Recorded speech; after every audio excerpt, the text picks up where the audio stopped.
Greetings and welcome back to Trailers from Hell. This is Daniel Kremer, and I'm here today to talk about a movie that I once called one part D.W. Griffith Intolerance, one part Southland Tales, one part Slaughterhouse-Five, one part Robert Altman science fiction oddity quintet with a dash of Skidoo and David Lynch's Dune.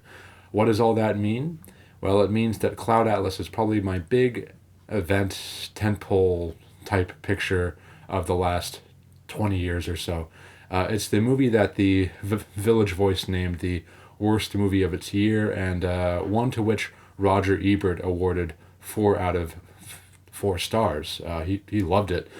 People both hate and love this movie. It's detested and adored, and depending on who you ask. I think it's just bananas ambitious enough throughout that it's simply marvelous, even when it's not so marvelous. It's a hearty stew of genre mashup, dime store pop philosophy, and some high camp.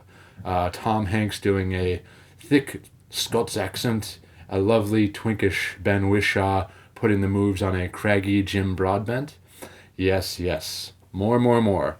So, ladies and gents, I give you the Wachowskis and Tom Tykwer's Cloud Atlas. So in this movie we have sci-fi, muckraking detective thriller, chamber drama, farce, and high seas adventure, all in one movie in simultaneously running narratives.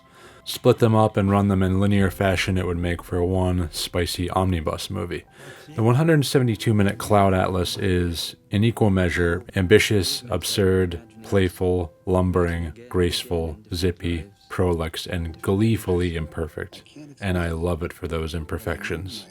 This is not your average multi-$100 million production. This ain't Marvel. So the fact that it exists and got made is a bit of a miracle.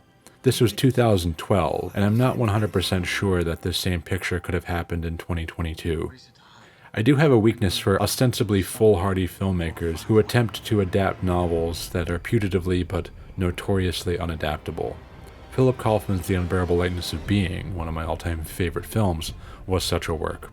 So for that matter were John Huston's Under the Volcano, Luchino Visconti's Death in Venice, Joseph Strick's Ulysses, Raoul Ruiz's Time Regained, David Cronenberg's Naked Lunch, and Mary Ellen Butte's Finnegan's Wake, just to name a few. All these are films with solid reputations that saw mixed initial receptions. I had no prior stock in Cloud Atlas before seeing it, being that I hadn't even read the popular novel on which it was based.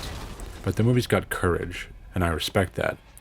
The film stars a ubiquitous Tom Hanks and Halle Berry, sometimes caked in ridiculously heavy makeup.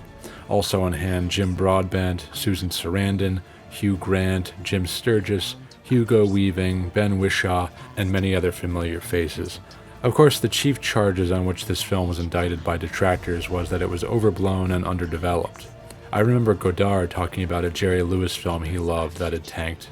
"It's funny because it's not funny," he told Dick Cavett. Cloud Atlas works better because it doesn't really work at all. It makes a delicious paradox and a delicious film. It's one of my top 5 films of 2012. Anyone who knows me knows that defending any 21st century mega-budget motion picture event is total anathema to me. This is a different case entirely, though. Even if you saw it in theaters the first time and hated it, I do recommend checking the film out again. Maybe it'll grow on you, who knows.